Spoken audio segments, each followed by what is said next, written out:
अब तो उसने निकाल दिया। चलो ठीक है, दैट्स फाइन। अच्छा,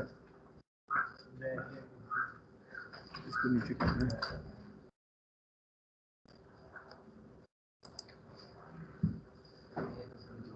अच्छा, हम लोग अब ये करते हैं कि ये हमारा कोड का सीक्वेंस है, थोड़ा सा हम विजुलाइज करेंगे कि ये काम किस तरह करता है। तो हमारी पहली इंस्ट्रक्शन है लोड वर्ड, फिर है स्टोर वर्ड, फिर ऐड और फिर सब्ट्रैक्ट। ठीक है, तो ये कोड है 4 लाइन्स का, और इसको हम लोग अब भेजेंगे अपनी पाइपलाइन उसके अंदर, प्रोसेसर के अंदर, और उसको हम थोड़ा सा विजुलाइज करेंगे कि ये हर साइकिल के अंदर क्या काम कर रहा है कोड। ठीक है, सो क्लॉक साइकिल नंबर 1, जो हमारी पहली इंस्ट्रक्शन है, विच वाज लोड वर्ड। ठीक है, तो ये जो रेड में नजर आ रही है, ये ऑरेंज में जो सॉर्ट ऑफ नजर आ रही है, ये हमारी पहली इंस्ट्रक्शन है, और ये अब इंस्ट्रक्शन मेमोरी से रीड होना स्टार्ट होगी। पहली साइकिल में इंस्ट्रक्शन मेमोरी से ये रीड हुई, पीसी ने इसका एड्रेस जनरेट किया, इंस्ट्रक्शन मेमोरी ने जो भी इंस्ट्रक्शन थी वो इंस्ट्रक्शन मेमोरी में गया, वहां लोड वर्ड आई, और पहले साइकिल में ये हुआ। अच्छा, नेक्स्ट साइकिल में ये ऊपर आप देख सकते हैं, यहाँ पे ये लिखा हुआ लोड वर्ड, ये लिखा हुआ स्टोर वर्ड। तो नेक्स्ट साइकिल नंबर 2 में लोड वर्ड रजिस्टर फाइल में चलेगी। ठीक है ना, और जो भी उसने एड्रेस यहाँ से एक रजिस्टर लेना है, और रजिस्टर के अंदर कोई डिजिट ऐड करना है, और उसके बाद एक एड्रेस जनरेट करना है, और जो हमारी स्टोर वर्ड की इंस्ट्रक्शन है वो यहाँ पे आती है, इंस्ट्रक्शन मेमोरी से रीड होना स्टार्ट हो गई सेकेंड साइकिल में। उसके बाद थर्ड साइकिल में हमारी ऐड की इंस्ट्रक्शन मेमोरी पे आ गई है। इसको कलर से अच्छे नहीं नजर आ रहे, बाहर ब्लू में है इंस्ट्रक्शन मेमोरी, और जो स्टोर वर्ड है वो रजिस्टर फाइल में चली गई, और लोड वर्ड जो है वो ALU में चली गई है। उसके बाद साइकिल नंबर 4 में लोड वर्ड डेटा मेमोरी में चली जाएगी, क्योंकि लोड ने ऑब्वियसली डेटा लोड करना है, तो डेटा मेमोरी को वो एक्सेस करेगा। स्टोर वर्ड अगेन ALU में to calculate the effective address, और ऐड जो है वो रजिस्टर फाइल में चली गई, और सब्ट्रैक्ट जो है वो इंस्ट्रक्शन मेमोरी में रीड होना शुरू हो गई। तो ये हमारा हो गया चौथा साइकिल। पांचवें साइकिल में हमारी लोड वर्ड जो है वो कंप्लीशन पे आ रही है। लोड वर्ड ने वापस रजिस्टर फाइल के अंदर अपना डेटा जो है वो लिखवाना शुरू कर दिया, और जो हमारा है सब्ट्रैक्ट वो भी रजिस्टर फाइल को रीड कर रहा है। लेकिन आप इसमें नोट करें, मैंने आपको बताया था कि रजिस्टर फाइल को हमने इस तरह डिजाइन किया कि half of the clock cycle में वो रीड हो सकती है, और अगले हाफ में वो राइट भी हो सकती है। तो यानी एक क्लॉक साइकिल के अंदर रजिस्टर फाइल 2 इंस्ट्रक्शंस जो हैं वो उनको एक्सेस कर सकती हैं, एक रीड कर सकती है और एक राइट कर सकती है। तो ये वो ब्राउन और येलो में दिखा रहा है कि 2 इंस्ट्रक्शंस हैं, लेकिन कोई मसला नहीं है, क्योंकि हमने रजिस्टर फाइल के अंदर इस तरह से सिस्टम बनाया कि दोनों एक्सेस कर सकते हैं। अब आप देखिए इंस्ट्रक्शन मेमोरी फारिग हो गई है, क्योंकि 4 इंस्ट्रक्शंस थी, तो there is nothing for instruction memory to do, और ये हमारा 5वां साइकिल हो गया। छठे साइकिल में सब्ट्रैक्ट ALU में चली गई है, ऐड ने डेटा मेमोरी को एक्सेस ही नहीं करना था, सो ऐड जो है वो आगे उसको स्किप करके आगे चली गई है, और स्टोर वर्ड जो है वो स्टोर वर्ड भी तकरीबन कंप्लीट होने वाली है। स्टोर वर्ड, उसके बाद ऐड ने अपना रिजल्ट लिखवाया साइकिल में, सब्ट्रैक्ट यहाँ पे आ गई, और फिर सब्ट्रैक्ट ने अपना रिजल्ट रजिस्टर फाइल में लिखवा दिया, और ये आपका पूरा जो खाना सारा कुछ कंप्लीट हो गया, 4 इंस्ट्रक्शंस। ठीक है, क्लियर है? पक्की बात है, कर लेंगे एग्जाम में इंशाल्लाह। ठीक है। अच्छा, ये जो है ये एक बेहतर तरीका है चीज़ों को विजुलाइज करने का और समझने का, स्पेशली अगर हैजर्ड्स हम लोगों ने कैलकुलेट करने हो ना, तो ये अगर आप इस तरह से ये डब्बे बना लें, तो ये आपके लिए ज़्यादा आसानी होगी। हर इंस्ट्रक्शन के लिए आप ये 5 बॉक्सेस बना लें, instruction memory, register file, ALU, data memory और again register file and so on and so forth. तो और ऊपर आप क्लॉक साइकिल्स बना लें, सो CC1 इज क्लॉक साइकिल 1 2 3 4 5 6 7 और यहाँ पे वो आपको आप इंस्ट्रक्शंस लिखते जाएं तो एग्जैक्टली आपको क्लियर होता जाएगा कहीं पे कोई प्रॉब्लम तो नहीं आ रही।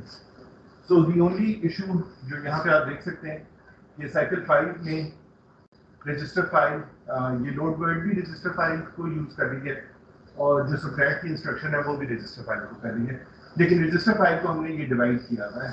सो ये इस हाफ साइकिल में रजिस्टर फाइल को यूज कर रही है और ये इस हाफ साइकिल के लिए, तो it's not an issue. First वाला को तो लास्ट रजिस्टर फाइल में यूज कर रहा है, क्या मतलब?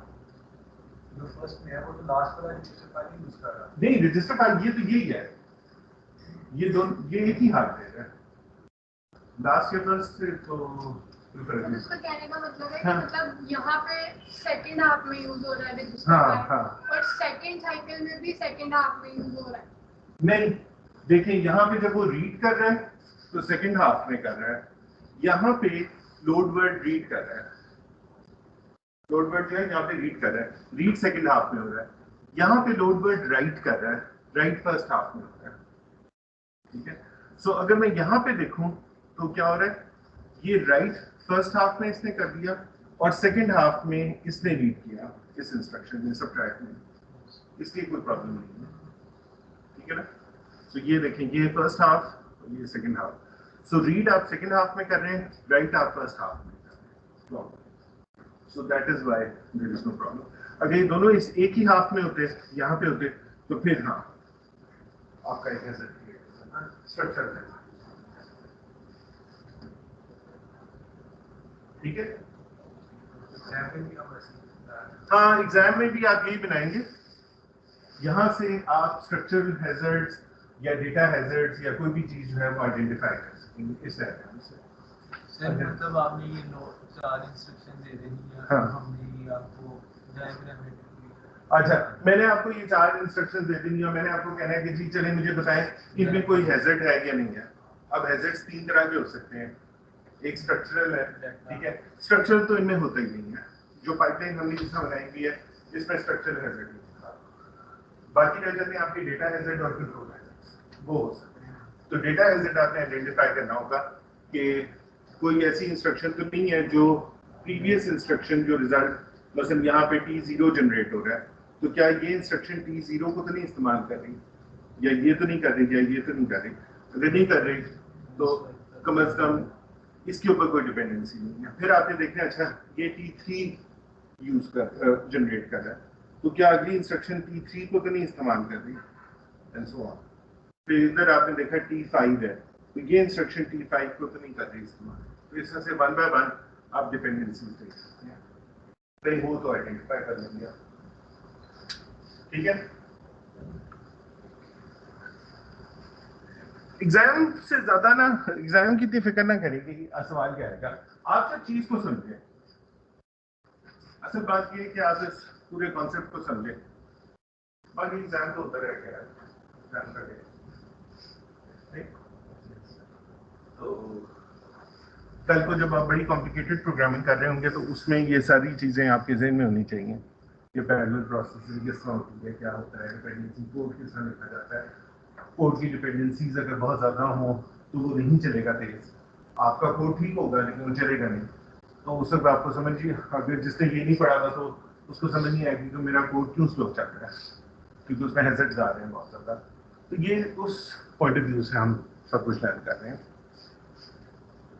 तो ग्रेड और मार्क्स और डिग्रीज आजकल कोई ऐसे सर ये सिर्फ आपका टाइम एग्जीक्यूशन का प्रोग्राम के एग्जीक्यूशन पर टाइम को इफेक्ट करता है, प्रोग्राम के इफेक्ट होता है। नहीं, प्रोग्राम नहीं इफेक्ट होता, वो तो हार्डवेयर इस तरह से इतना इंटेलिजेंट होता है कि वो उसको एग्जीक्यूट नहीं हो जाएगा, वो नो ऑफ डाल देगा, ठीक है, या कंपाइलर डाल देगा या हार्डवेयर खुद डाल देगा, तो प्रोग्राम की एग्जीक्यूशन टाइम का, हाँ टाइम है कि वो स्लो चलेगा, पाइपलाइन सिर्फ टाइम को सेट करने के लिए टाइम टाइम एग्जीक्यूशन टाइम। और टाइम का बहुत ज्यादा फर्क है। अगर आपकी हर इंस्ट्रक्शन अगली इंस्ट्रक्शन पे डिपेंडेंट है तो आपका टाइम डबल हो जाएगा। हर इंस्ट्रक्शन के बाद आपको रोकनी पड़ेगी पाइपलाइन। तो जहां 10 सेकंड लगते हैं वहां 20 सेकंड लगते हैं, ठीक है। एंड दिस बिकम्स क्रिटिकल जहां पे बड़े लंबे प्रोग्राम्स होते हैं और बिलियंस में कैलकुलेशंस होती हैं, 3-3, 4-4 दिन कंप्यूटर चलता है, उसमें चार्ज भी जो है वो 8 दिन चलता रहेगा, ठीक है। तो ये इसलिए फिर ऑप्टिमाइजेशन में आ जाती हैं चीजें। अच्छा, इसको जरा भी आप छोड़ दें।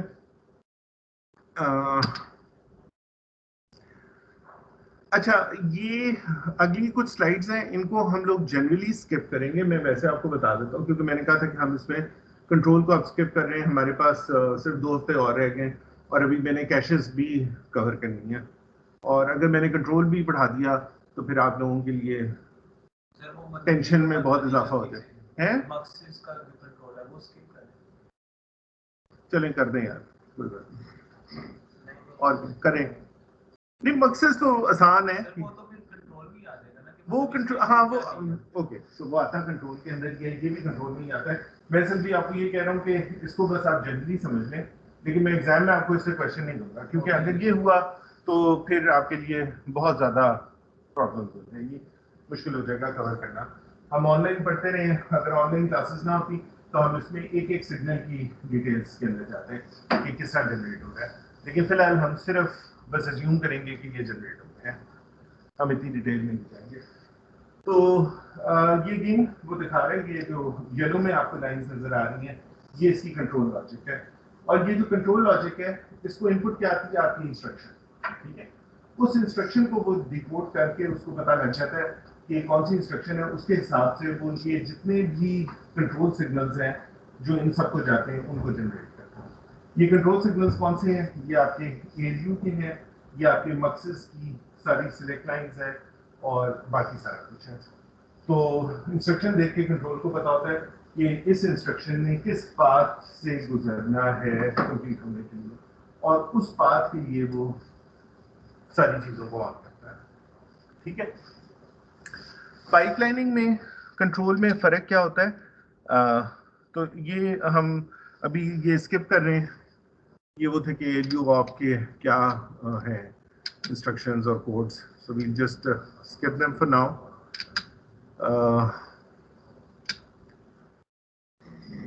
अच्छा, अब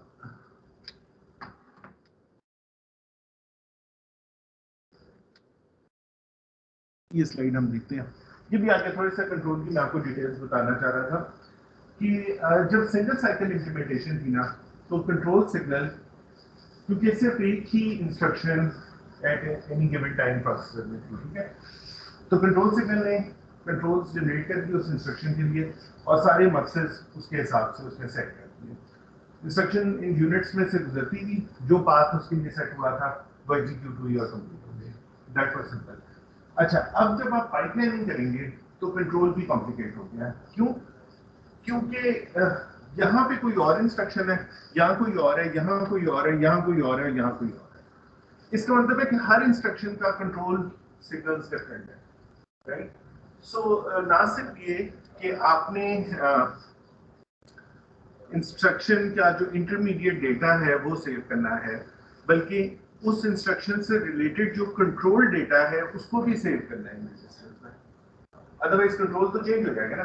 कंट्रोल तो हर दफा जब नई इंस्ट्रक्शन आएगी तो नए कंट्रोल सिग्नल जनरेट कर देगा, ऐड के लिए होंगे, लोड के लिए होंगे, लेकिन ऐड के अगले साइकिल में ही अभी ऐड यहाँ से यहाँ पहुंची होगी तो कंट्रोल चेंज हो जाएगा, क्योंकि कंट्रोल के लिए तो नेक्स्ट इंस्ट्रक्शन आ गई ना। तो अब ऐड का कंट्रोल कहाँ गया? ऐड में तो अभी 4 साइकिल्स और चलना था, so what happened to its control?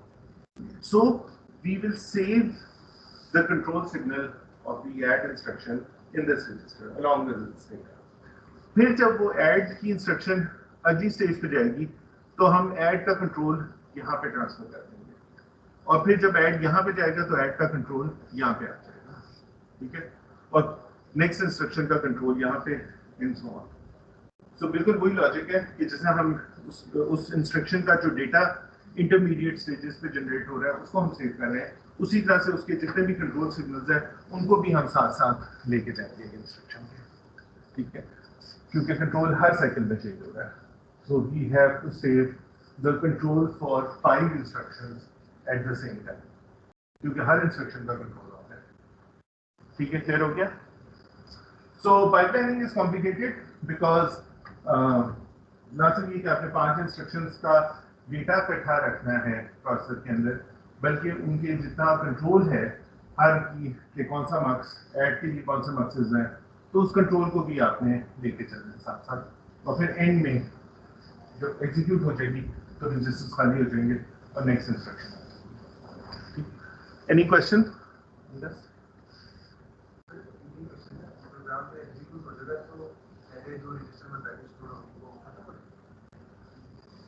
जो आखिरी वैल्यू जब प्रोग्राम एग्जीक्यूट हो जाएगा तो आखिरी इंस्ट्रक्शन में नहीं. अच्छा, इसके बाद ये 32 रजिस्टर्स हैं. ठीक है, जो प्रोग्राम ने उन रजिस्टर्स के अंदर जो कुछ लिखवाया था, जब प्रोग्राम एंड होगा तो उन रजिस्टर में वो वैल्यूज वो सेव रहेंगी जब तक कि आप नया प्रोग्राम नहीं स्टार्ट करते. ठीक है, जब आप नया करेंगे तो जाहिर है कि वो रेस करेंगे. लेकिन आपका प्रोग्राम जो है वो कभी भी अपना जो रिजल्ट होता है वो फाइनली किसी रजिस्टर तक नहीं रखता. वो आखिर में आप उसको कहीं सेव करवाते हैं उस रिजल्ट को डेटा मेमोरी के अंदर most of the time only. क्योंकि अगर आपका रिजल्ट खाली रजिस्टर में आ रहा है तो वो तो जैसे ही अगला प्रोग्राम आएगा वो रेस हो जाएगा. रजिस्टर तो टेम्परेरी स्टोरेज है. तो अल्टीमेटली आपने अपने रिजल्ट को किसी डेटा मेमोरी में लिखवाना है, यहाँ पे वो लिखा रहेगा जब तक डेटा मेमोरी की बात नहीं कर रहा था, रजिस्टर की बात करूँ जो कंट्रोल की यूज कंट्रोल की. हाँ, वो तो एक इंस्ट्रक्शन के बाद ही रेज हो जाते हैं. जैसे ही एक इंस्ट्रक्शन यहाँ से यहाँ गए कंट्रोल सिग्नल्स यहाँ पे नए आते हैं. वो तो इवन वन इंस्ट्रक्शन के लिए भी सेफ नहीं होते, इसीलिए तो हम उनको फिर आगे पास कर देते हैं. ठीक है, तो इंस्ट्रक्शन ऐसा है कि एक बंदा है वो जा रहा है और उसने कहाँ जाना है वो अपना कंट्रोल भी उसने कागज पे लिखा हुआ है कि मैंने अभी यहाँ मुड़ना है, यहाँ से लेफ्ट लेना है, यहाँ से राइट लेना है. तो हर इंस्ट्रक्शन के साथ हम उसका रास्ता भी उसको बता देते हैं कि या तुम साथ ही लेके जाओ. पहले ये था कि रास्ते पे बंदा ही एक था तो हम रोड को उस तरह सेट कर सकते थे. अब चूंकि रोड पे हर जगह रास्ते मुख्तलिफ हैं तो हम हर गाड़ी को या बंदे को साथ साथ नेविगेट करवाते हैं. तो दिस वाज अबाउट कंट्रोल. अगर कोई और क्वेश्चन हो तो पूछ सकते हैं. सो इसलिए इसको बस हम अभी इतना ही पढ़ेंगे. अच्छा,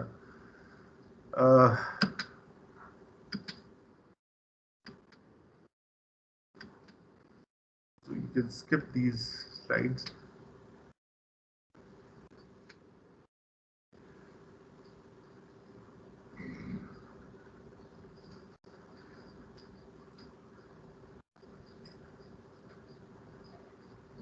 अच्छा जी, ये कोड है एक, इसमें भी डेटा हैजर्ड्स ही हैं और उसने डेटा हैजर्ड्स के लिए फॉरवर्डिंग पाथ्स भी आपको शो किए हुए हैं. इस कोड को देख के आप बता सकते हैं क्या हैजर्ड्स हैं, किस इंस्ट्रक्शन के दरमियान है, क्यों हैं. ये जो लेफ्ट साइड पे कोड लिखा हुआ है, S2 पहले सब्ट्रैक्ट हो रहा है, सब्ट्रैक्ट नहीं हो रहा है. ना उसमें रिजल्ट जा रहा है ना. हाँ, S2 में रिजल्ट आ रहा है सब्ट्रैक्शन का. उससे पहले ही उसको ऐड कर रहा है 5 के साथ. हाँ, वो उसके दरमियान हैजर्ड आ रहा है, एक से डेल्टा हैजर्ड और अच्छा, इसके अंदर ना अगर आप इस प्रोग्राम दोबारा उसने पीछे से हाँ ठीक है, नीचे भी S2 का आएगा. हाँ, उससे नीचे ऐड है उसमें भी S2 है S2 का आएगा और फिर स्टोर वर्ड है उसमें भी S2 है. यानी ये कोड इस तरह का है कि S2 का हैजर्ड नहीं आ रहा अगर डायग्राम के लिहाज से. हाँ S2 यूज हो रहा है ना. हाँ, इंस्ट्रक्शन में वो पहले जो है सबकी सब्ट्रैक्शन की है इंस्ट्रक्शन. ठीक है, वो S1 और S3 को तब सब्ट्रैक्ट करके वो S2 में वैल्यू रखेगा. तो जब नीचे एंड किया ना उसको डाटा पहले चाहिए S2 का.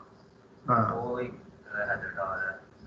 अच्छा चलें, जिनको क्लियर नहीं मैं बता देता हूँ कि सब्ट्रैक्ट की इंस्ट्रक्शन को देखें तो सब्ट्रैक्ट S2 जनरेट करेंगे, ठीक है। सब्ट्रैक्ट ने S2 जनरेट करना है और अगली जो चारों इंस्ट्रक्शंस हैं एंड और ऐड और स्टोर वर्ड, चारों की चारों S2 को यूज कर रही हैं, उसको कंज्यूम कर रही हैं किसी ना किसी उसके ऊपर। एंड भी कर रही है और भी कर रही है, ऐड भी कर रही है और स्टोर वर्ड भी कर रही है, ठीक है। अब आपने आइडेंटिफाई करना है कि कहाँ पे तो हैजर्ड बनता है और कहाँ पे नहीं बनता। अच्छा, अब वो ये कह रहा है कि उसने कहा ये जो सब्ट्रैक्ट की इंस्ट्रक्शन है S2, ये रजिस्टर फाइल में लिखी जाएगी यहाँ पे, यही है ना, दोनों को सब्ट्रैक्ट करेगा और रजिस्टर फाइल में S2 में उनका डिफरेंस लिखेगा। तो सब्ट्रैक्ट की इंस्ट्रक्शन कब लिखेगी? रजिस्टर फाइल में, यहाँ पे क्लॉक साइकिल नंबर 5, ठीक है। अच्छा, एंड की इंस्ट्रक्शन ने इस रजिस्टर को रीड करना है S2 को, सो एंड की इंस्ट्रक्शन आइडियली क्लॉक साइकिल 3 में S2 को रीड करेगी। और की इंस्ट्रक्शन ने भी रीड करना है S2 को, वो यहाँ पे रीड करेगी। ऐड की इंस्ट्रक्शन भी S2 को रीड कर रही है, वो यहाँ पे करेगी। और स्टोर वर्ड भी S2 को रीड कर रही है, वो यहाँ पे करेगी। S2 यहाँ पे एक्सेस होगा। अब देखें, अगर हम नॉर्मल इसमें देखें तो ये रिजल्ट जनरेट हो रहा है क्लॉक साइकिल 5 में, इसका मतलब है ये गलत है, ये फॉरवर्डिंग गलत है, ठीक है। ये नहीं चल सकती, ये भी नहीं चल सकती, अगली इंस्ट्रक्शन भी, क्योंकि इसको भी ये वाली चल सकती है क्योंकि कम से कम ये उसी साइकिल में हो रहा है जो कुछ भी हो रहा है। So we can run this, और ये वाली भी चल जाएगी क्योंकि ये इसके बाद है। So this is fine, but these two instructions can not run. So इनके लिए हमें नो ऑप्स जो है इंसर्ट करने पड़ेंगे या कोई और काम करना पड़ेगा। एक चीज हमने सीखी थी फॉरवर्डिंग में कि हमने कहा था कि सब्ट्रैक्ट का जो रिजल्ट है S2 में जब भी लिखा जाए, सब्ट्रैक्ट का एक्चुअली रिजल्ट यहाँ पे आ जाता है।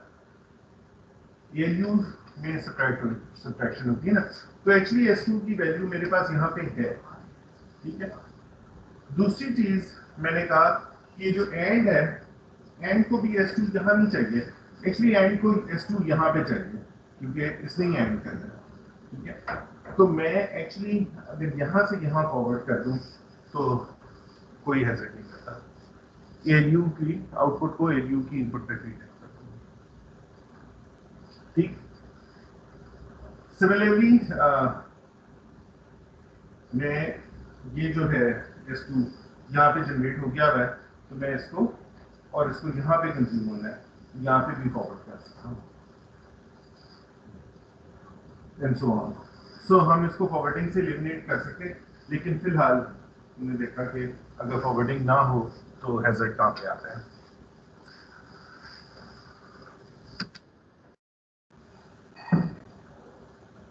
अच्छा, सो ये भी हमने पढ़ लिया था कि आप रीअरेंज कर सकते हैं कि आप कोई इंस्ट्रक्शन जो है अगर डिपेंडेंट है और आपके पास कोई और सोल्यूशन नहीं है तो आप नीचे से कोई इंस्ट्रक्शन ले आए। अगर नीचे से भी नहीं ला सकते तो ये राइट साइड के ऊपर उसने सब्ट्रैक्ट की इंस्ट्रक्शन के बाद दो नो ऑप्स लिखी हुई है, NOP मींस नो ऑपरेशन, ठीक है। So no op and then फिर उसके बाद वो एंड और बाकी उसने इंस्ट्रक्शंस चला दी हैं। मिप्स के अंदर नो ऑप के लिए वो क्या करेगा? नो ऑप जब आप लिखेंगे ना तो उसने नीचे लिखा हुआ है कि वो कर देगा शिफ्ट लेफ्ट लॉजिकल 000। एक ऐसी एक इंस्ट्रक्शन है ना, वो कुछ भी नहीं करे, शिफ्ट लेफ्ट लॉजिकल 00, यानी शिफ्ट लेफ्ट करें और बस 0 शिफ्ट करें, यानी शिफ्ट भी ना करें और 0 रजिस्टर में 0 लेते हैं, तो दैट एक्चुअली डज नथिंग। लेकिन वो एक साइकिल के लिए टाइम ले लेती है एग्जीक्यूट होने में, और फिर उसके बाद आपके पास टाइम होता है बाकी कोड करने का। ठीक है जी, क्लियर है?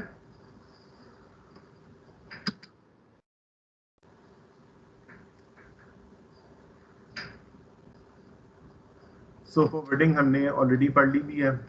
सो ये कंट्रोल इसको अभी हम वही कंट्रोल को हम कर रहे हैं।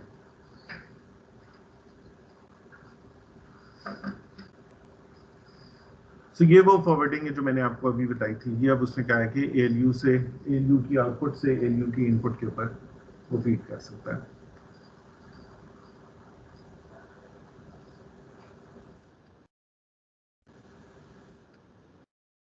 ठीक है, इसको भी अभी हम कंट्रोल खत्म कर रहे हैं।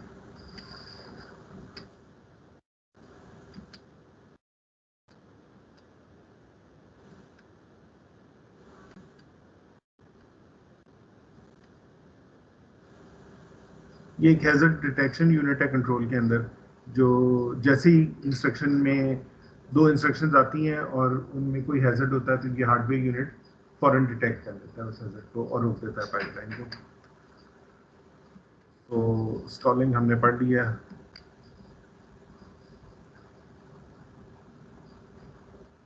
आज का भी हमने पढ़ लिया था प्रिडिक्शन का।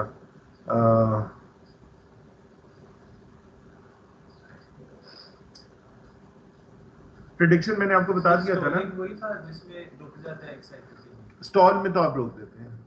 सबसे सिंपल सोल्यूशन तो ये है कि आप स्टॉल कर दें, लेकिन फिर उसमें आपके पास साइकिल ज्यादा होता है। बस मेरे ख्याल इसके अंदर और कोई भी चीज नहीं थी। मेरा तो यही ख्याल है, ये सारा कुछ मैंने आपको बढ़ा दिया। सर इसके ना एक्सरसाइज से क्वेश्चंस मार्क करवा दें जो हम प्रैक्टिस के लिए। ठीक है, मैं आप लोगों को भेज दूंगा कल परसों तक। आप ये करें ना,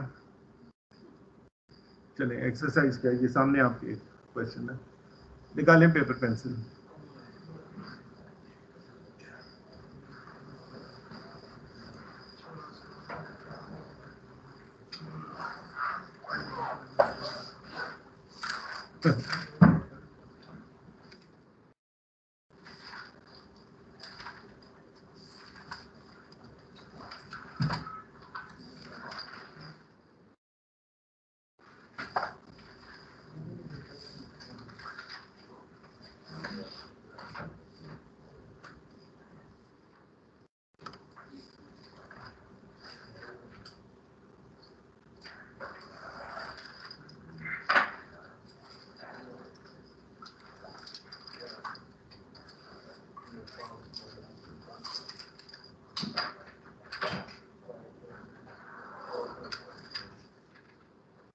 काफी कॉम्प्लिकेटेड से गया है, लेकिन चलेंगे, try to do this. Compare performance for single cycle, multi-cycle and pipeline data paths using the GCC instruction mix. GCC वो जो spec benchmark है उसके अंदर कोई प्रोग्राम है, so it doesn't matter। बहरहाल उसने इंस्ट्रक्शन मिक्स आपको दे दिया है। GCC का इंस्ट्रक्शन मिक्स ये है कि जो प्रोग्राम है उसके अंदर 23% लोड्स हैं, 13% स्टोर्स हैं, 19% ब्रांचेस हैं, 2% जंप्स हैं और 43% ALU इंस्ट्रक्शंस हैं। मिला के ये 100% होगा। अच्छा, वो कहते हैं assume 2 nanoseconds for memory access, 2 nanoseconds for ALU operation, 1 nanosecond for register read and write। ये भी उसने बता दिया। अब कहता है for pipeline execution assume 50% of the loads are followed immediately by an instruction that uses the result of that load। 25% of branches are mispredicted। Branch delay on misprediction is 1 clock cycle। Jumps always incur 1 clock cycle delay so that their average time is 2 clock cycles। ठीक, आगे चलें। अच्छा, single cycle average instruction time 8, multi cycle 8.4, pipeline चलो ये तो आगे इसका solution start हो गया। हाँ, अब बताएं जी क्या करना क्या है हमने इसके अंदर। हमने CPI फाइंड आउट करना है, पाइपलाइन इंप्लीमेंटेशन का CPI, क्लॉक साइकिल्स पर इंस्ट्रक्शन। तो किस तरह करेंगे?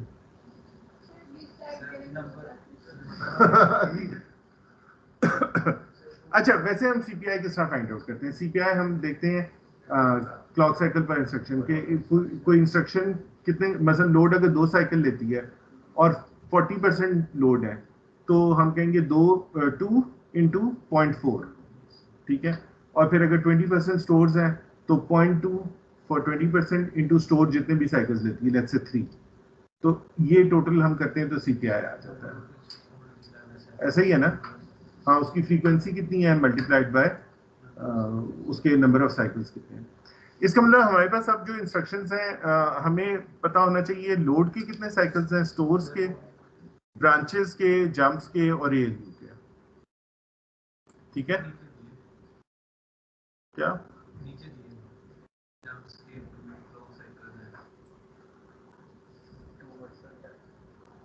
Jump 1 clock so the average time, चलो जंप के दो साइकिल्स हो गए, पता लग गया हमें। ठीक है, 25% ऑफ ब्रांचेस आर मिसप्रेडिक्टेड, मतलब वो दोबारा से शुरू होता है। सो ब्रांचेस 75% करेक्टली प्रिडिक्ट होती हैं और 25% मिस प्रिडिक्ट हो जाती हैं। अच्छा, अब अगले पेज पे हम देख लेते हैं सिंगल साइकिल और मल्टी साइकिल, उसने प्रीवियसली पेज पे किया हुआ है, उस पर हम अभी नहीं जाते। पाइपलाइन में ये देखें जरा पढ़े।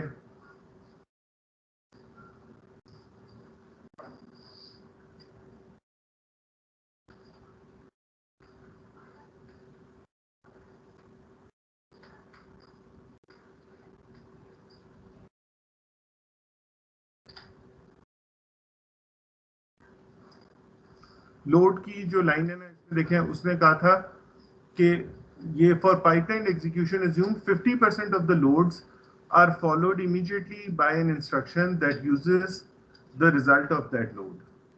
ठीक है, 50% of loads are followed immediately by an instruction that uses the result of that load. तो ये वो कह रहे हैं कि loads use 1 clock cycle, अगर कोई डिपेंडेंसी ना हो तो 1 clock cycle, when no load use dependency, and 2 cycles when there is a dependency.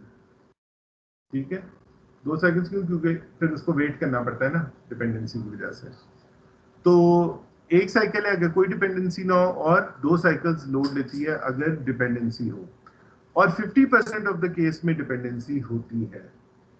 तो एवरेज क्लॉक साइकिल्स लोड के क्या हुए? 1.5, ठीक है ना। 50% 1 साइकिल में चल गई, 50% लोड्स 2 साइकिल में चले, तो एवरेज कितने में चले? 1.5 में। क्लियर है? सो load yes 0.5 into 1 plus 0.5 into sir ये 2 + 1 डिवाइडेड बाय 2 होगा ना एवरेज डिवीजन साइकिल्स की। 50% 2 क्लॉक साइकिल्स में चलेगी, 1 जो होगी वो, ठीक है, उसका कर लें। हाँ, 50% लोड्स 1 साइकिल ले रहे हैं, 50% लोड्स 2 साइकिल ले रहे तो हैं, इनका एवरेज होगा, तो इसका एवरेज क्या होगा? divided by 3 divide by 2 1.5। ठीक, सो लोड की एवरेज है 1.5 clock cycles. Stores use 1 clock cycle. अच्छा, फिर ब्रांचेस के बारे में उसने क्या कहा? उसने कहा 25% ऑफ ब्रांचेस आर मिसप्रेडिक्टेड। ठीक है, 25% ऑफ ब्रांचेस आर मिसप्रेडिक्टेड। तो वो आगे कह रहे हैं कि branches use 1 clock cycle when predicted correctly and 2 clock cycles when not predicted. Given 25% misprediction, average clock cycle per branch is 1.25. यही होगा ना? ब्रांच जब करेक्ट होती है, यानी 100 ब्रांचेस हों, 75 करेक्ट होती हैं, तो 75 1 साइकिल देती हैं, लेकिन 25 गलत प्रिडिक्ट होती हैं, वो 2 साइकिल देती हैं। ठीक है, तो एवरेज कितना हुआ? 0.75 into 1 plus 0.25 into 2, ये आप करें तो इसका आंसर आ जाएगा 1.25। ठीक, ब्रांचेस का वो कह रहा है 75% टेक 1 साइकिल, 25% टेक 2 साइकिल्स। जो मिस प्रिडिक्ट होती है ना, वो 2 साइकिल्स लेती हैं। जो करेक्टली प्रिडिक्ट होती हैं वो 1 साइकिल लेती हैं। एवरेज क्या हुई? एवरेज हुई 0.75 इंटू 1 प्लस 0.25 इंटू 2, तो 0.75 प्लस 0.25 इंटू 2 क्या होता है? 0.5 नहीं, ये कितना बन गया? 1.25। ठीक, तो वो ये कह रहे हैं ब्रांच 1.25 है। ठीक, जंप उसने कहा था हमेशा ही 2 साइकिल लेती है, ALU 1 साइकिल लेते हैं। ठीक है, अब हम एवरेज CPI निकाल सकते हैं। एवरेज CPI किसका निकला? जो हमारे पास फ्रीक्वेंसी गिवन थी 1.5 था फॉर लोड्स, लोड थे 23%, प्लस 1 था फॉर आई डोंट नो क्या, वो 13%, प्लस 1.25 था ब्रांचेस के लिए इंटू 19%, प्लस 2 था इसके लिए जंप्स के लिए इंटू 2%, प्लस 1 था ALU इंस्ट्रक्शंस के लिए, वो 43% थी। तो इसको सबको मल्टीप्लाई करें तो आपका 1.18 निकल आएगा। फ्रीक्वेंसी यहाँ पे गिवन थी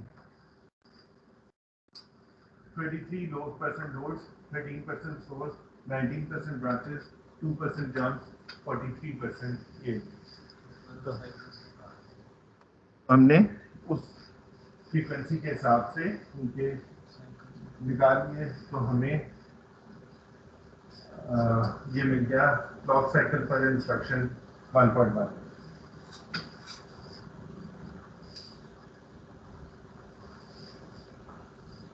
Therefore, average instruction time is 1.18 into 2 है।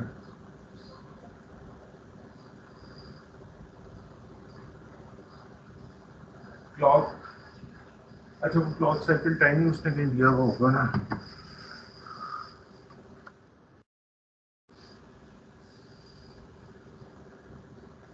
मेरा क्लॉक साइकिल टाइम उसने नहीं, हाँ ये CP क्लॉक साइकिल्स पर इंस्ट्रक्शन निकाली है, तो वो इतनी है। तो वो मेरा ख्याल है क्लॉक साइकिल टाइम जो है वो 2 कहीं दिया हुआ होगा, तो उसने फिर उसको टोटल से मिला लिया, तो 2.3 नैनो सेकेंड्स ये है। ठीक है, थोड़ा सा मुश्किल है लेकिन लॉजिकल है, आसान है बस। ठीक है, पेपर का पैटर्न बताऊं? पेपर मैं आपको वो भेज देता हूँ ना, जो लास्ट सेमेस्टर मैंने दिया था, इसमें सब लोग फेल हो गए थे, वो देखें आप।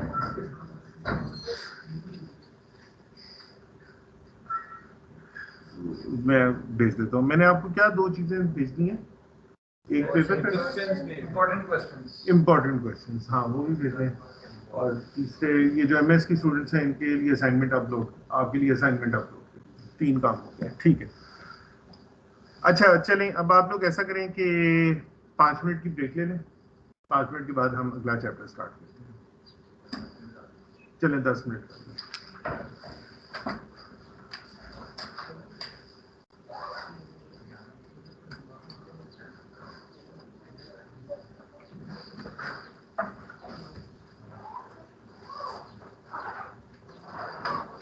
ये बस इसी तरह ही रहे, इसकी रिकॉर्डिंग भी चलती रहे, क्योंकि जितना हम इसको छेड़ेंगे उतना ही ये खराब हो जाएगा।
जी